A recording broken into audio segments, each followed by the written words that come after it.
You're listening to The Secrets of Star Trek, where we discuss the hidden layers and deeper meanings found in all the Star Trek TV series, movies, and more. And today we're discussing the Deep Space Nine episode, If Wishes Were Horses. I'm Dom Bettinelli, and joining me today on the panel is Father Cory Sticha. Hey, Father Cory. How's it going? Very well, thanks. Jimmy is unavailable today, so it's just going to be the two of us. I want to encourage everyone to follow The Secrets of Star Trek in Apple Podcasts, Spotify, TuneIn, in your favorite podcast app, or watch us on YouTube, where you should also make sure to hit the bell to get notifications, and of course, subscribe at youtube.com/StarQuestMedia. We do have some listener feedback at the end of the show, so stick around for that. And I want to tell you about another show on the StarQuest Network you're sure to enjoy called Jimmy Akin's Mysterious World, which you can find wherever fine podcasts are found or at sqpn.com/mysterious. This week, we begin with Quark trying to persuade Odo to relax and have fun, but Odo says he doesn't have time for fantasies. Meanwhile, Bashir is distracted by thoughts of Jadzia Dax and his unrequited romantic feelings for her. And Miles O'Brien is reading a bedtime story to Molly, and strange things start to happen all over the station after the story is finished, starting with Rumpelstiltskin appearing in Molly's bedroom, and that causes chaos all over the station. Security alerts are triggered. The crew realizes they're experiencing hallucinations based on their imaginations. They struggle to contain the subspace anomaly causing these hallucinations and prevent it from expanding and destroying the station. And then they figure out how the anomaly originated, including the fact that there was aliens behind it, and find a solution before it's too late. In the end, the crew is able to contain and resolve the anomaly, and Odo warns everyone to stop using their imaginations in the future. The end.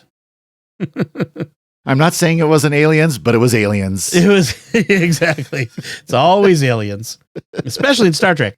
So, Father Cory, your overall impression of this one? Other than creepy Bashir, I like this one. This is one, it's a rare first season episode that was pretty decent. I like the idea that Starfleet is the one being observed instead of Starfleet doing the observing.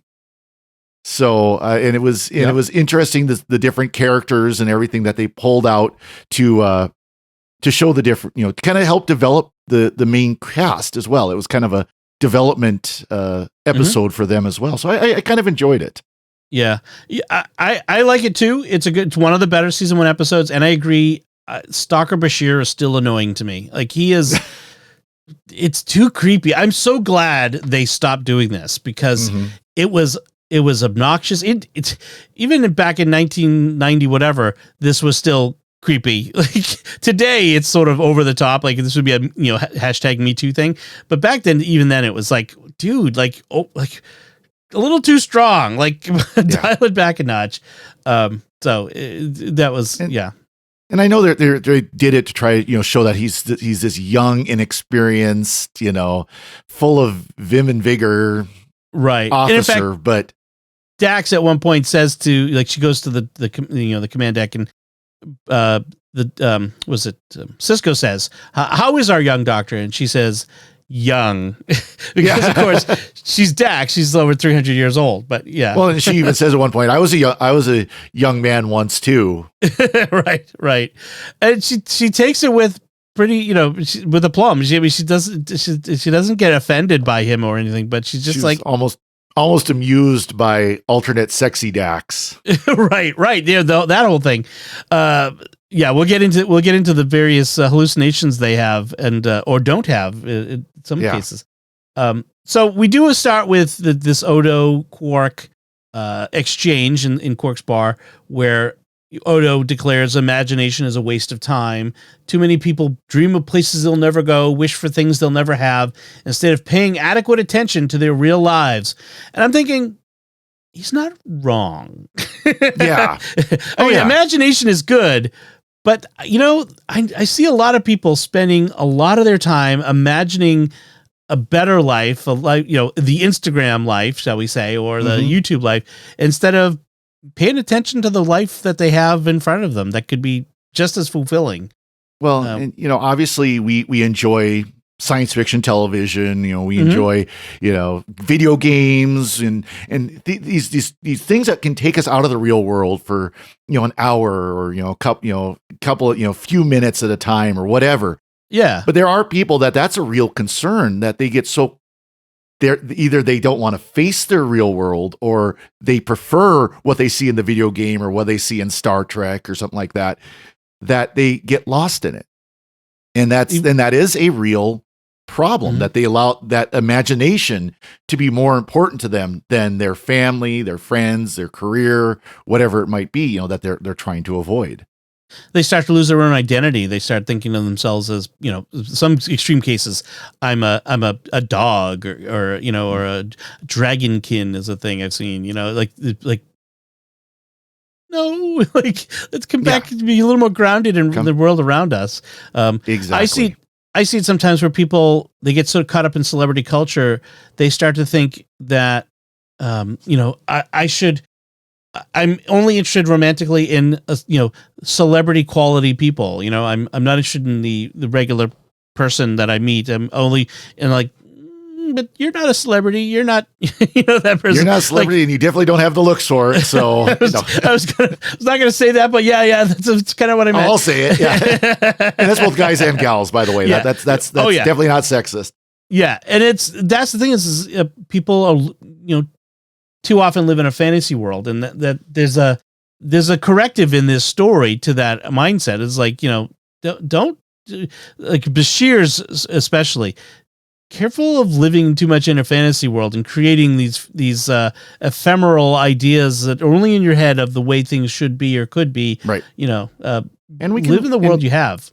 And we can work both ways with that too, is where, something happens that upsets you, that, and you're running through your mind for the next month of, if I would have thought faster, I would have, or if they say anything to me, I'm going to punch them out, or, Right. And we can work both ways. And you start harboring grudges because of your imaginary taking this little slight and blowing it out of proportion. Right. Or imagining that the thing that someone said that was to them innocuous, they don't mean anything by it. You imagine that it was meant as a cutting remark or something to harm you, and our imagination gets away from us. So I'm not with Odo in the sense of we should not have stories or imaginary play or anything like that. But I am with him where we got to keep our imaginations at least under control, and that's good. So this is also a story where we get the introduction of the baseball holograms, because Quark mentions it to Odo that young Mr. Sisko has been going into the holosuites. That's what the word. Which apparently up to this point were only used for more prurient purposes, shall we say, in a nice way, because it's Quark's. Because Odo was sort of scandalized by Jake going in there, and it's like, no, he's doing this holo program of something called baseball, and they, so you get these two aliens discussing human sports, which is kind of funny. Well, I love that whole scene where Quark's like, I'm going into family entertainment. I'm going to rent like the next suite over so I could put in more holo suites and, and run them all off one server, and the whole works. And sell souvenirs that are pointless. And I'm like, what he wants is a Ferengi Disney World. Yeah, exactly. I thought that was funny. And by the way, he does get that in Lower Decks. That's right. He does. Yeah. Because he gets the Quark's Bar gift shop.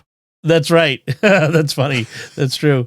So, and then we go to our first instance of these hallucinations showing up, which is O'Brien and his family. Now, this is again one of the things that makes DS9 different from all the other Star Trek series is the families and that family connection. So you get, Jake and Ben Sisko, but you get Miles and Keiko and Molly, and I really enjoy seeing Miles as dad. I mean, it was like it really took me back to when my kids were that age and reading the bedtime stories, and I get it. Colin Meaney does really good voices with the impressions of the characters, so I thought that was really good. That had to be a lot. That had to be a lot of fun, and it's interesting because, of course, that was one of the criticisms of the Enterprise D in TNG, is that it was a ship with kids and family. And you see that there's a couple episodes where that plays in. Yeah. But it's not to this level where the family is just as much an important part of the character as the character themselves. Right. You could not, you would not have Ben Sisko without Jake. You would not have Chief O'Brien without Molly and Keiko. Yes. And you didn't see normal family interactions like you do on DS9. You didn't see Wesley and Beverly sitting down to dinner or talking about school and these normal ways you do here. There was sort of all that was sort of ancillary, whereas it's really fundamental to DS9. I feel like the writers and producers here really wanted to make that central to this show. So I really like that. Actually, you mentioned Beverly and Wesley. I seem to recall, like when he first comes back from the academy, she tries to have that kind of conversation. How are things going at the academy? And he's like, I'm going to go out with my friends. I'll see you later. Right. And they just blow it off. I mean, there's just none of it. Jerk teenager. Yeah, exactly. So we have Rumpelstiltskin showing up in Molly's quarters. I saw this very interesting. I was looking at the Memory Alpha wiki, and they said originally the character was written as a leprechaun, and Colm Meaney, he objected strenuously because it's as an offensive Irish stereotype, and they had to rewrite the story to change it from leprechaun to Rumpelstiltskin, which I think was successful. I think it's better that way anyway. Although I was disappointed Rumpelstiltskin wasn't Robert Carlyle, who of course plays Rumpelstiltskin in Once Upon a Time. But right. But too tall, I think, is the problem. Yep. Yeah. No, obviously that's much later after much this later. that he played that role. But yeah, that was well done because he was obviously the troublesome imp. Yes. Yeah. And there was a moment where when in the story you say Rumpelstiltskin and it harms him and he goes away and he says it to him, Rumpelstiltskin, and he's like, oh. Would you think that was going to work on me? No. Yeah, I just hate hearing it. And then the next one is Jake has this baseball player from our future, called Buck. Not too Buckeye. far distant future, but Yep. Who plays for the London Kings. So apparently the Major League Baseball expands globally. Follows Jake home from the holosuite because we're like a dog following you home. That would have been weird, like stepping out of the holosuite and having the character follow you, which we saw in TNG with Moriarty following the captain out. But that was, of course, was the holosuite within a holosuite. Yes, the fake out. But yeah, that was interesting. And they say that the last World Series was 2042. Right. So only less than 20 years from now, supposedly, at least in the Star Trek universe. Yeah, that's right. In the Star Trek universe. Right. I forgot that. For some reason I thought 2142, but no, 2042. No, and he started playing in the 20 teens. Right. And like the greatest player ever, and which is not surprising given how many because I think he's Japanese, right? Buckeye. I don't know what kind of what nationality it is, but we have so many great Japanese players playing for the Major League Baseball now that it wouldn't be surprising to have the greatest player come from Japan. Exactly. By the way, he was played by Keone Young, who voiced Commander Sato in Rebels, Star Wars Rebels. Oh, that's why he's so familiar. Okay. And he's also done a bunch of voices on Avatar, the animated Avatar: The Last Airbender. Actually, I have to say that now because got the live action one now too. Right. No, he's Korean, so maybe Buck Buckeye is supposed to be Korean, which would be interesting. Yeah. But he has an American accent, so he's probably American born or something like that. But yeah, it's interesting. He says, what was it like the last World Series? There was only 30 people in the stands or something like that. 300. Yeah. And Jake and Sisko says 301 because he was there in the holo suite watching. And it is interesting to think about that. Things do change. Things go out of fashion. I can imagine, as Sisko says, it's a slower game. People had a faster paced life. Although in the Star Trek universe, in Star Trek history, that was around the time of the big war that destroyed everything. And this would have been the war because it was 2060s was the 2063 was the first contact. Yeah, I think it was because that was the 100 years from. It was 100 years after the start of Star Trek. Right. They so it would have been 2063 then. Yeah. Yeah, and so that would have been around the time of the the war and the bad things happening in the world. So they don't say it in this, but yeah, that would be part of that. So we have of course this also carries over to the rest of the series, because the baseball that Buck Buckeye throws him remains on Sisko's desk. This is the same baseball that you see Caldecott playing with, you're seeing when, as the sign of Sisko saying, I'm coming back later. It's interesting then, because then these are real things, like the people that they see, Buck Buckeye, Rumpelstiltskin, the fake Jadzia, are all real, physical. They persist. They're not being kept in place by alien thought. They have substance that persists. They're non-corporeal. The way the wiki kind of explains it, they're non-corporeal aliens who take on corporeal form. But they're not just like ephemeral. Like because that ball sticks around long after the various creatures, the various aliens are gone. So it's kind of interesting. And so I could see Sisko being a baseball fan, kind of excited. I've got this ball that Buck Buckeye gave me, not the real one, but was kind of. Exactly. If I got a Tom Brady football, from a alien pretending to be Tom Brady, I'd probably keep it. I'm sure. And then we get Bashir's fantasy, Bashir is sleeping in his uniform without a blanket or sheets or anything. I find it very weird on DS9 how often people are sort of sleeping on these weird Cardassian beds without sheets or blankets. It's very odd. Beds in the TNG, beds in Star Trek in general are just strange. I mean, even going back to the original series, at least in the original series, they looked like actual beds instead of just a piece of foam mattress put on foam mattress put on some wood, on a platform. On a platform. Yeah. It's true. It's just beds in Star Trek are weird.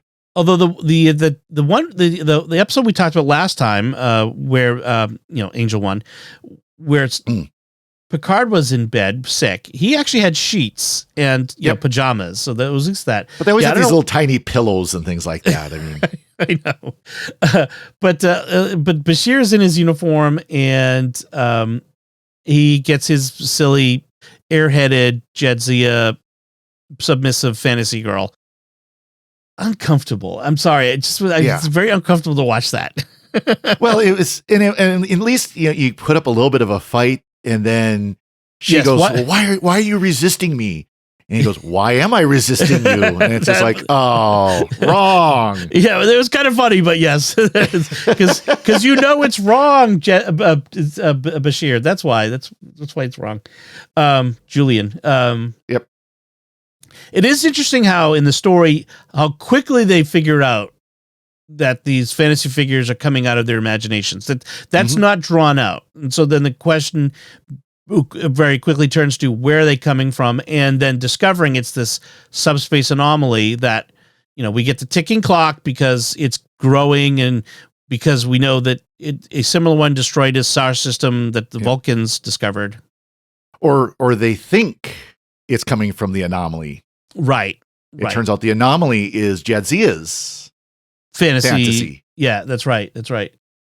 We do get some kind of subspace distortion, by the way. It was some kind of. So Voyager wasn't the only one doing that. It just wasn't as often in DS9, that's for sure. Right. Another one that we see is a fantasy or hallucination is, it was. In reality, there were live emus on the set. They called them something else, some other alien creature. Yeah, some bird from some planet somewhere, but they were emus, and that was so much fun watching Odo and his security team trying to deal with them. I don't know. You got to be careful with those emus. You know that there was the Great Emu War in Australia, where the Australian army lost to the emus. Yeah, the emus won. Emus are bad news, folks. That's we have to get the Catholics of Oz to tell us about that story. Yes. if it's not too much of a painful memory. Look it up on Wikipedia, folks. The emus won the Great Emu War. But Odo's on the promenade yelling to everyone, as I mentioned in the recap, would please everyone refrain from using your imaginations. Yeah. Don't think of pink elephants, whatever you do. That would have been funny. Meanwhile, Quark definitely got his imagination. Two very beautiful scantily dressed women. I did see where Armin Shimmerman said this was one of his favorite episodes. I don't blame him. I don't blame him. He says they were very nice young ladies. They were very pleasant. Very beautiful too. Yeah, there was that. And then, although it was funny that he was very distracted until Odo pointed out that everyone was winning at Dabo, and suddenly losing money became much more important than the beautiful young women. Oh man. Yeah. So we get, it is interesting how little we get about the aliens. They're sort of like, as you mentioned, they're sort of explorers. They're trying to like learn more about humans, and this is how they do it. Our reaction to their fantasy figures, the hallucinations, are they find it to be odd, especially how Julian rejects the fake Jedzia and how Cisco kind of holds the fake Bukbakai at arm's length a little bit. Although it's interesting, Cisco doesn't like. Some characters would say, "No, you're not real, and I refuse to believe you." Whereas Cisco kind of is warm towards him. Mm-hmm. Even though he knows he's not real. It's kind of an interesting difference in character. Well, it's, and I suppose it have to do with, if nothing else, just the idea of the holodeck or holosuites and being able to see these characters, play and, act, not just like reading a book or watching a TV show, but be there and interact with them. Yeah. And so, and at first, Cisco was thinking, okay, how did this holo character come out of the holosuite? Because it followed, like you said, it followed Jake home. Right. Or he followed Jake home. But then I think, too, Cisco realized that this character had more knowledge and information than the real Bukbakai would have. Right. So it seemed like he knew that there was something deeper there than just a figment of his imagination. Right. I mean, this character knew Ben. He called him by name. Ben, what's going on? Yeah, and Cisco was the first to point out, hey, these are real things. They're figments of our imagination, but they're real. There's something real to them. Right. Kira gets a hallucination of a fireball coming down the hallway at her. That's nice. Poor thing. Well, with a guy on fire running at her. Oh yeah, that was quite dramatic. They had to get a stuntman to get lit on fire for that one. That was kind of wild. You could kind of see the stunt suit though, the fire suit. Yeah. Because but it still looked pretty good. And then Odo it turns out Odo does have an imagination because he imagined Quark in his cell. No imagination. That was good. And then Jake gets a sort of a temptation in the desert moment where he's in the quarters and he needs to do his homework, and Buck is trying to convince him to go, hey, let's go to this holosuite and shag some flies, and just throw the ball around a little bit. And Jake's like, no, my dad would kill me. I have to do my homework. And that's one of the things that sort of confounds the aliens. Is like, what? We're trying to give them everything they want and they don't want it. Why? And so they're learning about humanity, how we can resist temptation to do what we need to do. We can. Well, we don't always. And you even have an imaginary Cisco show up and start saying, start encouraging, say you will, do your homework. And he's, I've got all these excuses why I haven't done it yet. Right. But it wasn't Cisco. It was the imagination. Yes, that's true. So very interesting. There is one moment near the end where it's Rumpelstiltskin's and Ops with O'Brien, and he makes Keiko and Molly appear. Mm-hmm. And I wasn't sure whether they were the real Keiko and Molly or hallucination ones, because they don't go away and they act like the real Keiko and Molly would, and he acts toward them like they're real. So what did you think? Were they real? They apply it. I think they implied that they were real because at the end, Cisco tells O'Brien, take them home, and they walk off screen together. Right. Exactly. So these aliens apparently had the ability to transport things as well as part of their ability to generate material things. Right. I think so. That's the way I took it. Again, that this wasn't just figment of imagination, but this actually was them being transported up to Ops. Okay, yeah, that's what I thought. It was a different power ability than we'd seen before, and Right. if anything, I mean that they left that confusing, and that's a little bit of flaw in the writing, I suppose. But Pretty by minor doing one, that, though. yeah, it's a minor flaw. But this is where Cisco figures out the solution, which is everything is the product of a wish, or at least an expectation. And as more people believe that it exists, the anomaly, this disruption, its size increases. So Cisco orders O'Brien to lower the shields as a way of saying, "I don't believe it exists." And he orders everyone not to believe that there's a subspace disruption outside the station. And O'Brien complies, which is a big deal because his family's right there. If Cisco's wrong, his family dies. So Exactly. it's interesting to see that. And they kind of threw a hint in early when they did the little, photon torpedo with whatever technobabble of the week. Yeah. Where at some point it's saying there's nothing on the sensors. It's not picking up anything. And then all of a sudden it does. Right. Yes. So yeah, that's true. That is a hint that it wasn't real at all to begin with. I mean, it's sort of the power of belief, the Tinkerbell, clap your hands and say, I believe. I mean, it's a little bit of that, except the opposite, which is I don't believe that this thing exists. Some people have theorized this is an anti-faith story, like to stop believing in. I don't think of it that way. I think it's more of just an exploration of our imagination and our ability to separate what's real from what's not real.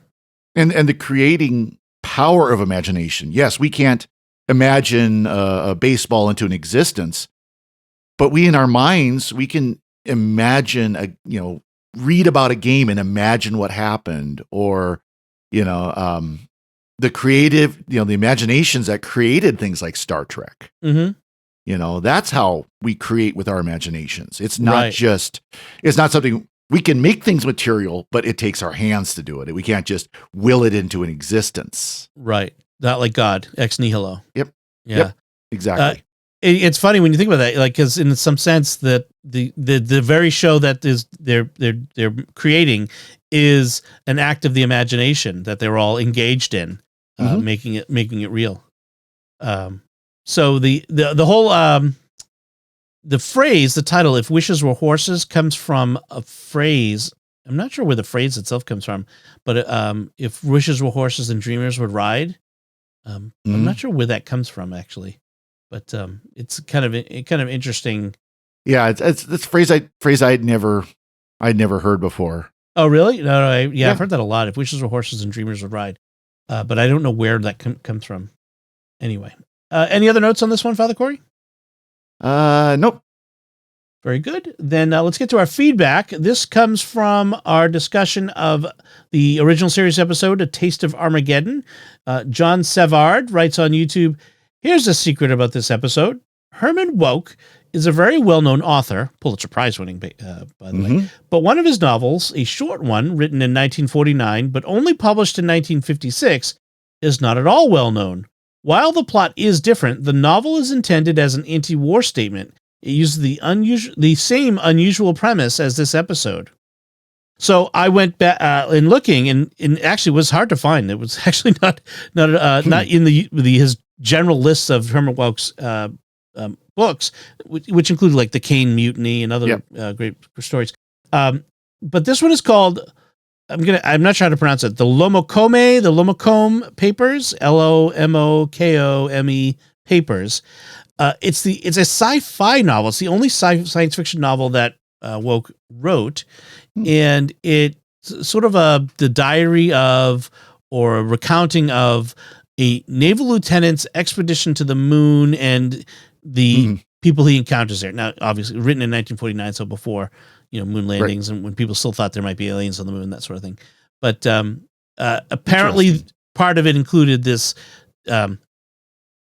same sort of idea where you had people who had to march into execution chambers as a sort of bloodless way of conducting war. Virtual warfare, we would call it today. Right. So, very interesting. So, thank you, John, for pointing that out. It might be worthwhile. It's not very long, so maybe someone may be interested in reading this sort of thing and letting us know what they think.